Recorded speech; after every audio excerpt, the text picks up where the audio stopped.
네, 시장의 중심 잡아보겠습니다. 루크투자연구소 임순재 대표 나오셨습니다. 안녕하세요. 네, 안녕하십니까? 네, 오늘의 중심 이슈부터 잡아보겠습니다. 자, 임순재 대표께서 꼽아주신 키워드입니다. 반도체 주도주로 부각될 것인가. 잠시 후에 점검을 받아보도록 하고요. 미증시는 간밤 어떻게 보셨습니까? 네, 미국 증시 같은 경우 전강 후약이었죠.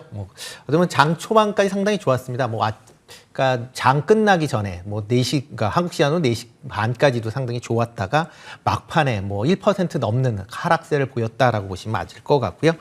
이유는 좀 전에 오냉커도 얘기했듯이 파웰 의장의 발언 때문에 그렇습니다. 일단 파웰 의장이 일단 패드의 이제 의장으로 일단 연임을 한다라는 그런 얘기이기 때문에 일단 장 초반은 상당히 좋았고요. 그렇지만 이제 그 장 후반에 들어서 일단 연임 관련돼서 이제 그 코멘트를 하는 와중에 높은 인플레이션 고착화를 방지하기 위한 도구를 사용하겠다라는 언급을 했습니다. 그러니까 이게 그 패드 의장으로서 처음으로 이 얘기를 하다 보니까 그러면 향후에 인플레이션 잡기 위한 그런 수단은 좀 더 강화되지 않을까라는 그런 시장 우려가 상당히 이제 확산이 됐다라고 보시면 될 것 같고요. 이에 따라서 금리 같은 경우도 상당히 많이 튀었습니다. 8.9bp 정도 뛰었기 때문에요. 건 1bp가 상당히 큰 폭의 상승세를 보였다라고 보시면 될 것 같고요. 그러다 보니까 금리 수준도 1.625까지 올라가는 그런 모습을 좀 보였습니다. 아마 이렇게 이제 미국 시장 자체가 조금 그 전강 후약을 보였기 때문에 아마 국내 시장도 그렇게 긍정적인 메시지는 아닌지 않을까라는 좀 생각을 하고 있고요. 필라델피아 반도체 지수가 1% 넘는 1.6% 넘는 하락을 좀 보였습니다. 미국 나스닥 같은 경우도 1.4%의 하락을 보였었는데요. 그러니까 같이 기술주가 전반적으로 하락세를 좀 보였고요. 다만 이제 마이크로는 상대적으로 좀 덜 빠졌습니다. 그러니까 1% 상승세를 보였기 때문에 장중에 이제 4% 넘는 상승세를 보였다. 그만큼 이제 상승폭을 좀 줄였다라는 건 그렇게 긍정적이지 않지 않을까라는 생각을 하고 있습니다. 일단 달러 인덱스 같은 경우 96.5를 넘어가면서 달러 강세는 좀 더 이어지는 그런 모습세를 보이고 있고요. 유가 같은 경우 이제 오펙 플러스에서 현재와 같이 각국에서 전략 비축률을 푼다라는 그런 게 된다라고 하게 되면 향후에 오펙이 원유 공급을 추가적으로 늘리는 거를 바꿀 수도 있다라는 그런 이제 언급을 한 그런 리포트가 나오면서 유가는 좀 강한 그런 모습을 좀 보였습니다. 네. 금융주의 강세와 또 기술주의 하락 이렇게 이제 포인트가 잡히는데 혹시 시장의 색깔이 바뀌는 걸까요? 미증시요? 아직은 좀 더 지켜봐야 되지 않을까라는 생각이 드는데 만약 금리 인상 관련된 부분이 있다라고 그러면 좀 바뀌지 않을까라는 생각이 들고 있습니다. 그동안 이제 저금리를 바탕으로 인해서 나스닥 기술주들이 상당히 많이 올랐거든요. 그러니까 그걸 감안하면 향후에 이제 금리가 상승을 한다라고 하게 되면 그런 상승세가 계속 이어질 수 있는지에 대해서는 조금 퀘스천이 있는 거 아닌가라고 보여집니다. 네, 조금 더 봐야겠네요. 국내 증시 보겠습니다. 어제 모처럼 하는 대형주들이 살아나는 모습인데 쏠림 현상이 있었습니다. 네, 어떻게 그렇죠. 보셨어요? 일단 전일 같은 경우 대형 우량주 중심으로 그냥 매수세가 확 들어왔죠. 그러다 보니까 지수는 1.4포인트 올랐는데 하락 종목이 더 많은 그런 날 아니었나 싶습니다. 일단 전체적으로 본다라고 하면 외국인 개인이 이제 거래소 같은 경우는 이제 순매수를 보였습니다. 외국인 같은 경우 이틀 연속 지금 순매수를 보이는데 지금 1조 정도 이제 순매수를 했고요. 기관 같은 경우도 이틀 연속 지금 2,400억 정도 순매수를 보였습니다. 연기금도 5일 만에 순매수로 전환했다라는 게 좀 특색인 거고요.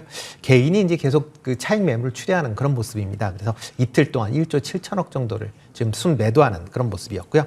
코스닥 같은 경우도 기관 외국인은 순매수를 했고 그다음에 개인이 순매수하는 그런 모습입니다. 그러니까 거래소와 그 코스닥이 조금 반대의 그런 모습세를 보였고요. 일단 전일자 그 매수 종목을 본다라고 하게 되면 거래소 같은 경우에는 삼성전자, SK하이닉스, 현대차, 삼성전자, 우선주, 카카오가 어떻게 보면 대형주들만 외국인 기관이 동시에 순매수했다라고 보시면 될 것 같습니다. 코스닥 같은 경우는 약간 좀 달라지는데요. 하림지주, 에코프로비엠비, PSK, SF 반도체, 주성 엔지니어링.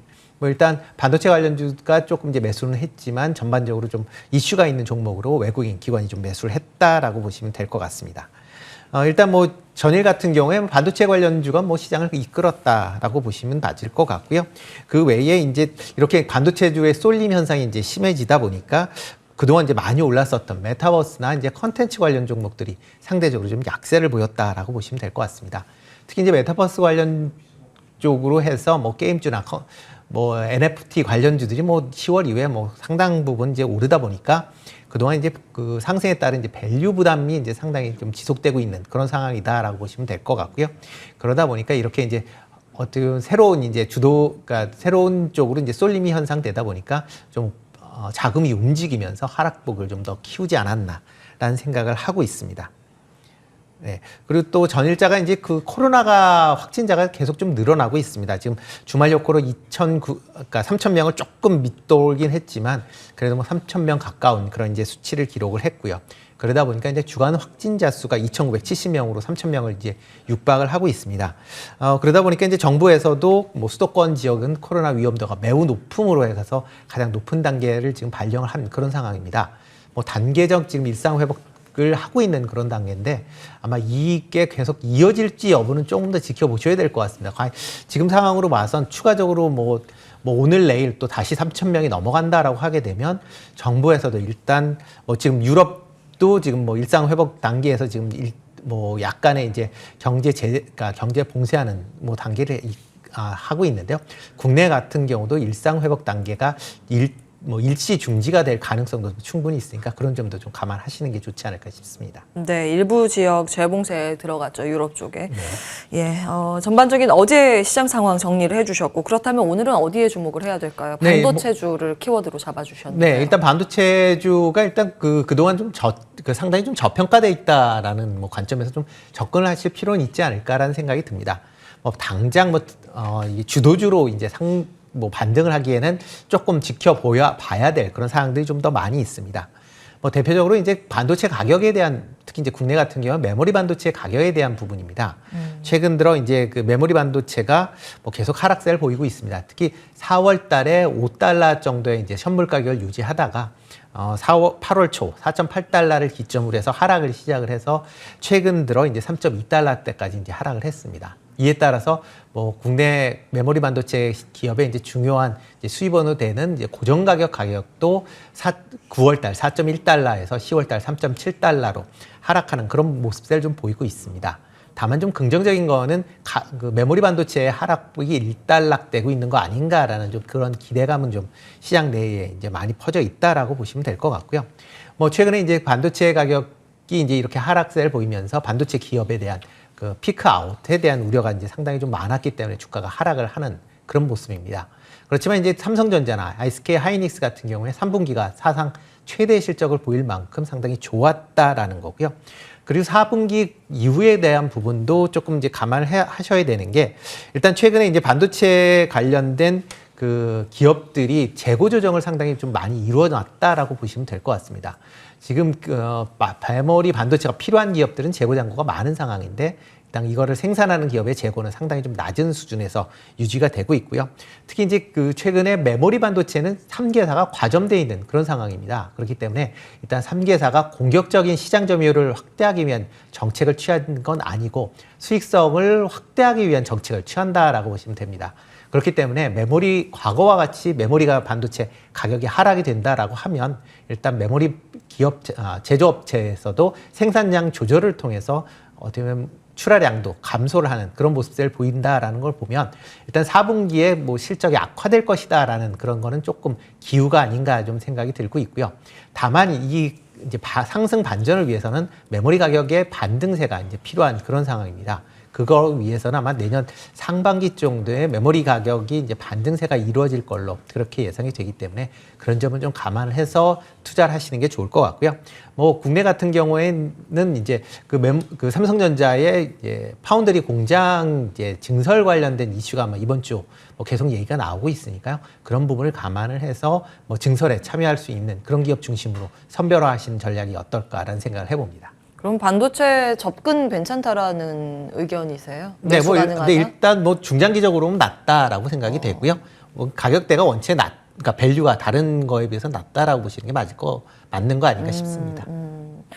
우려가 과했다라는 관점이시고, 예, 반도체 관련 장비 쪽을 좀 더 긍정적으로 말씀을 주셨습니다.